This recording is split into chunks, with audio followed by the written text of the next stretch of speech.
earnest, each trying to pin down the other on the ground.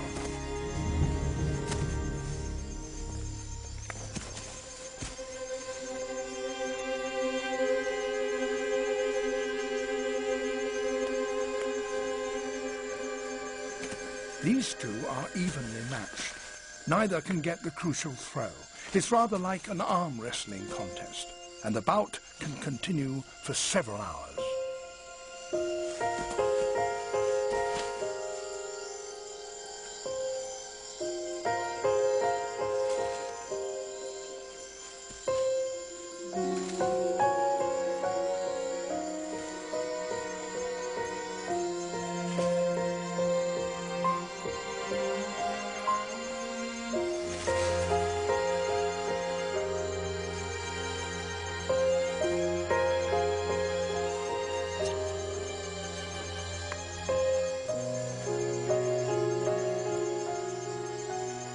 The eventual winner is the one who ends up on top most frequently.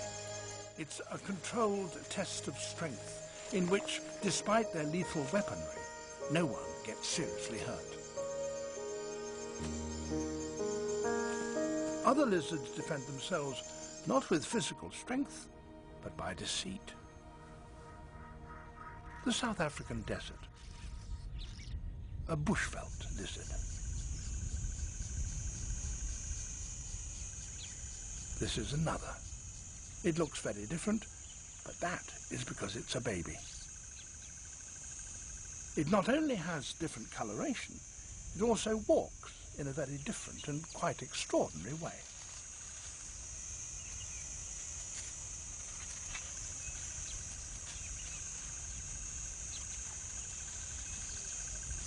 It appears to be imitating one of the local beetles, that one. And to discover why, I'm going to take defensive measures with these goggles. This beetle is known as an oogpister, an eye spitter. That's because it's squirting formic acid at me. Whew, yeah, and if any of that got into my eye, it would be extremely painful. It's a defensive system, and the lizards are benefiting by imitating a beetle with that kind of armory. The young lizard closely matches the beetle both in its appearance and its walk. So birds that prey on lizards assume it has a nasty spray and leave it alone.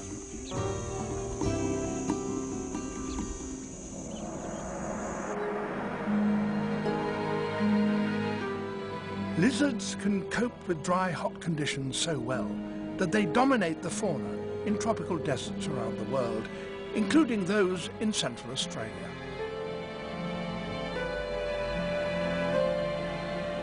Their tough, scaly skins prevent their bodies from losing moisture so that they can flourish in these arid, baking hot lands that other animals find so testing.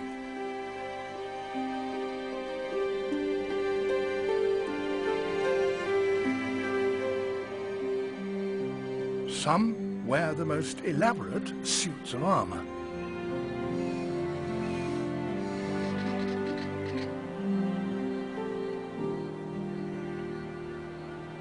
This is surely the most enchanting of lizards. It's called the thorny devil, or Moloch, after Moloch, the god in the Bible who ate little children. Both names, surely, are a slander on such an engaging little animal. It feeds entirely on ants, and as you can see, there's not much of a meal in any one of them. But the good thing about ants, as far as Moloch is concerned, is that there's always some around.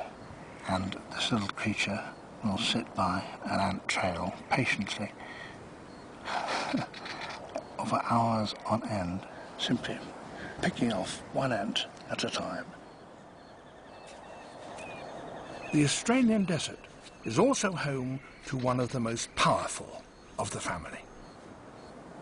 Monitors are the kings of lizards, and this is the Parenti, the biggest species of monitor in Australia. It can grow up to 2 meters long, 6 feet, and it's a highly intelligent animal. It's got very acute senses of sight and hearing and taste and smell, and like all monitors, it can do something no other kind of lizard can do. It can run continuously for a very long time, and that enables it to become an endurance hunter, chasing down its prey.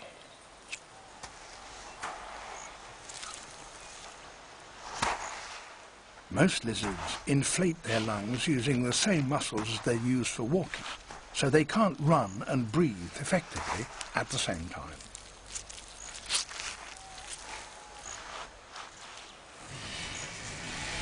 But monitors have big, muscular throats, which they use like bellows to pump air into their lungs, and they can do that even when they're running.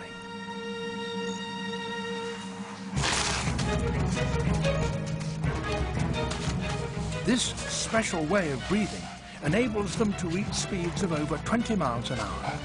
Over distance, they are one of the fastest of all reptiles. The cold-blooded parenti can even outrun a warm-blooded rabbit.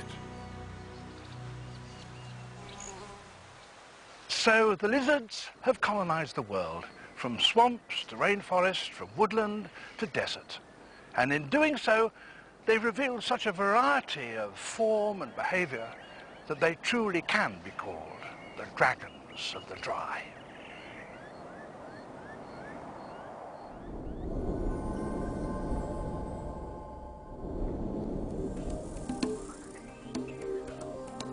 Much of our filming for this program was done in Australia. There are lizards everywhere. Just walk around in the bush and you'll see them. But usually you won't get much more than a brief glimpse. To film their intimate behavior, we needed help from experts. We'd travelled to Australia to meet an expert called Mike Bull. He knows Australian lizards as well as anyone. He and his team study many species in one small area north of Adelaide, using all manner of gadgets and gizmos to investigate every part of their lives.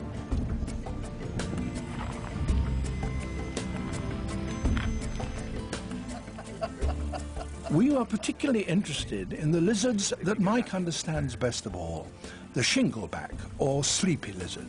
He knows 10,000 of them individually. On the face of it, the sleepy lizard doesn't seem to do a lot, but Mike knows so much about them that we were able to make them one of the stars of our film. He's discovered that they're the only lizards in the world that remain faithful to one partner for all their lives. But that wasn't the reason that he began to study them. Tell me first how you first saw sleepy lizards and what attracted you to them. I first started because I was interested in parasites that live on the lizard. To find the parasites, I actually had to look at the lizards as well, and I discovered they were doing things that were more interesting than the parasites. For me, I think they're one of the most handsome animals that you'll ever find. The other thing is that it's probably the only animal that you know if you're driving along in a car and you see one 100 metres down the road, you know you've caught it. And it's also one that I think I'm going to be sufficiently agile to keep on catching until I'm well past 80. Like that, even I think, could scrag a sleepy lizard. I'll see whether I can manage it.